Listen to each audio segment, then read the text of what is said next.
Good morning. This is part 5 of a series I'm calling The Lake House, and this should be the last. And I'll end with the whole reason that I launched into this. But I want to, I think I've said quite enough about the time in Orford. So I'm going back. I'm going back to that winter that we spent in the lake house. And you might wonder, what did we do?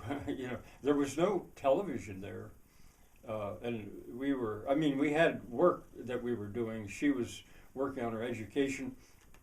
I was carpentering for a crew, a really good crew at that time.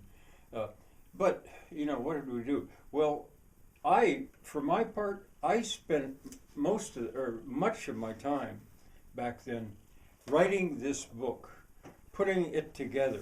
Now I was working with Gary Fitz, a high school friend of mine, and I called it the working papers for a homestead engineer's handbook, and I mimeographed it, and most of it, about the first 50 pages, is a long essay, which I call, which eventually I called the Decentralist Manifesto. So here are, as far as I know, the only 2 copies in existence of that still. So I was working on that, and that work, that's where I really formed my, what should I say, philosophy, my politics, and I haven't changed really since. Later on, I added Wedge's paradigm, and it's a much shorter work, but it's related to that. And that involved an enormous amount of research to put together an engineer's handbook and to start to do that. So that occupied my mind a lot. Now, what did Joyce do? I think it was then that she wove these beautiful sweaters. Joyce always has been a craftsman and always will be a craftsman and an artist. Now, I showed these earlier. I think I can remember the loom. I think it might have been her mother's. It might have been borrowed. I don't think we owned it. But here is one of those 2 sweaters, 3 sweaters that I showed you. There's one of them.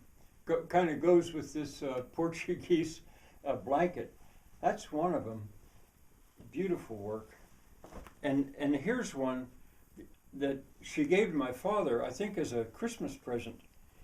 I think that was a Christmas present for me too, I think. So that fall,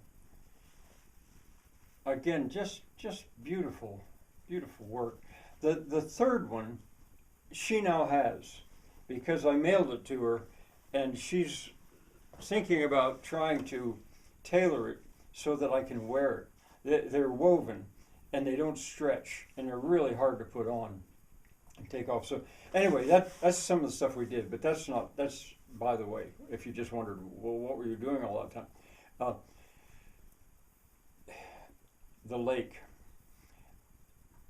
I remember when spring came and the ice finally started to break up off that lake.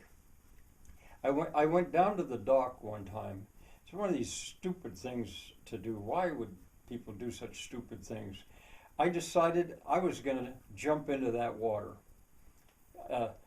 just to say I did. And here I am saying I did. I jumped. That's the same dock that I was thrown off at our wedding reception. I remember jumping in and taking a chunk of ice and pushing it, and about then it hit me what I'd actually done, and I couldn't get out of that water fast enough because it was cold. It was cold. But that's not why I'm telling you this. Lake Sunapee is pretty deep, I think, and I don't know if it freezes all that often because of that deep water. But that winter, as winter was coming on, it was getting so cold that it was likely that lake was going to freeze. But it still didn't freeze. It was so cold, and it didn't freeze. And then there was a windy spell where the wind was blowing hard. Whitecaps on you could if you wanted to get down to the dock, you could get down there. We mostly looked from the house, but you could see whitecaps blowing on the lake all the time, and that wind kept up for days, and it was cold. It was getting all the time getting colder. Well, then at night, when night came, and a day I'm remembering particularly, uh, the wind suddenly quit. It went to dead calm.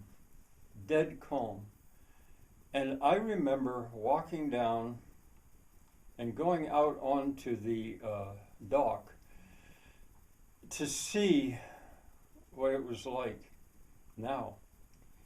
And I heard the lake freeze. I stood there. It was a soft sound, not like cracking and booming like you get, when big chunks break and stuff. It was a soft sound, almost like Tinkerbells. Are there Tinkerbells? It was like tiny bells, or almost like sleet falling, maybe. I'd never heard a sound quite like it before. But while I stood there on the dock, all around me, I mean, remember, nobody's there at that time of year, and they certainly wouldn't be there. So I'm out there on the edge of this lake, surrounded by low mountains, not high ones. And there I listened, and I heard the lake freeze. By morning, you could go down there and you could walk on that lake. You probably could have driven a car on that lake because it had been so cold, but not allowed to freeze because the wind was blowing. Well,